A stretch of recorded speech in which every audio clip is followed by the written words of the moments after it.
Comme première étape, c'est le nettoyage général de notre imprimante 3D. On va dépoussiérer puis enlever les débris qu'il peut y avoir là, un peu partout dans notre imprimante 3D. Pour réaliser cette tâche, on va avoir besoin de matériel comme un aspirateur, on va avoir besoin de linge sec et également d'un linge humide là, pour retirer la poussière. Donc, comme vous pouvez voir, souvent dans une imprimante 3D, là, surtout les imprimantes fermées, on va avoir beaucoup de débris qui vont s'être accumulés là, dans le fond de notre imprimante. On va avoir le plateau qui est sale, on va avoir des débris également qui vont probablement se déposer sur les fils. Donc, ce qu'on va faire, on va s'assurer que l'imprimante est éteinte. On va retirer la bobine de filament. Donc, vous voyez, moi, j'ai plus de bobines de filament qui sont dans l'enceinte. Et ensuite de ça, ben, on va prendre l'aspirateur, on va retirer tous les débris, juste s'assurer qu'il n'y a pas de vis qui serait tombée, là, mais juste s'assurer de retirer les débris. On va prendre ensuite de ça un linge humide, on va retirer la poussière des pièces de plastique et finalement avec notre papier sec, on va venir nettoyer là, les coulisses qui est ici pour retirer là, des lubrifiants ou les poussières qu'il pourrait y avoir dessus. Idéalement, pas mettre de l'eau dessus parce qu'on va vouloir remettre là, par la suite là, un lubrifiant là, pour le bon fonctionnement de l'appareil.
Donc, si sur votre imprimante, vous avez des vis sans fin, comme ici, vous allez remarquer souvent il y a une section où est-ce qui peut s'utiliser, là, parce que c'est rare qu'on utilise le haut de la vis sans fin, qui va souvent avoir peut-être des dépôts de graisse noire ou quoi que ce soit. Donc, pour le nettoyer, ce que je vous suggère, c'est de prendre un linge sec. Ensuite de ça, vous allez aller dans votre menu. C'est sûr qu'il faut que l'imprimante soit branchée, là. Vous allez aller dans votre menu, puis il y a une partie dans la section du menu où vous êtes capable de faire déplacer justement l'axe des Z. Donc, si je pèse sur le bouton, on va voir que l'axe des Z monte ou descend. Donc moi, ce que je fais, c'est que je prends tout simplement la barre, je l'insère avec je la tiens avec mes doigts, puis le tissu, puis je vais tout simplement monter à quelques reprises pour venir nettoyer la section, puis enlever les anciens dépôts qu'il peut y avoir sur la vis 120. Comme vous pouvez voir, là, cette section-ci a été nettoyée, cette section-ci n'est pas encore.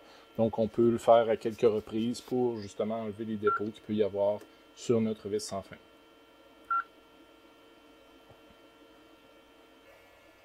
Donc, si sur votre imprimante, vous avez un système avec des roulements qui glissent dans des extrusions, vous allez voir parfois il va y avoir des dépôts qui vont se faire sur le pourtour des roulements ou encore dans le centre comme ici. Donc on va s'assurer justement de retirer les dépôts qu'il peut y avoir, donc un linge humide pour nettoyer ces éléments-là. Parfois il va y avoir des petits dépôts qui vont se faire avec sur le bord de la roue d'un côté ou de l'autre. Juste s'assurer de ne pas gratter avec un objet dur. On va frotter avec notre linge pour retirer les dépôts qu'il pourrait y avoir. Et également parfois sur l'extrusion elle-même, on va venir nettoyer ces éléments-là parce qu'il peut y avoir également des dépôts qui vont se faire là, si l'entretien n'est pas régulier là, sur nos imprimantes 3D. Donc à chaque endroit où on a des roulements et des extrusions où les pièces vont rouler, on va tout simplement venir nettoyer ces sections-là pour retirer les dépôts qu'il peut y avoir là, sur les roulements et dans les extrusions. Dernière partie pour le nettoyage, c'est le plateau. Donc, si vous avez un plateau qui s'enlève, idéalement le retirer. Si vous avez mis de la colle dessus ou d'autres matériaux pour aider à l'adhérence, je vous recommande de retirer, si vous avez mis du papier, ruban adhésif ou quoi que ce soit, de le retirer, d'en remettre du nouveau. Ou encore, comme moi, dans mon cas, j'ai de la colle dessus, donc je vais le retirer. Je vais aller nettoyer le plateau et je vais le remettre en place par la suite. Donc, une fois nettoyé, on a remis le plateau en place.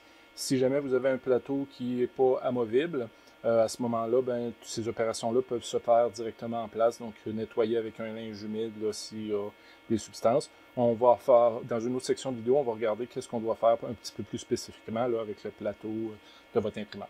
Donc, une fois que vous avez terminé, on va pouvoir passer à la prochaine étape là, de l'entretien de notre imprimante 3D.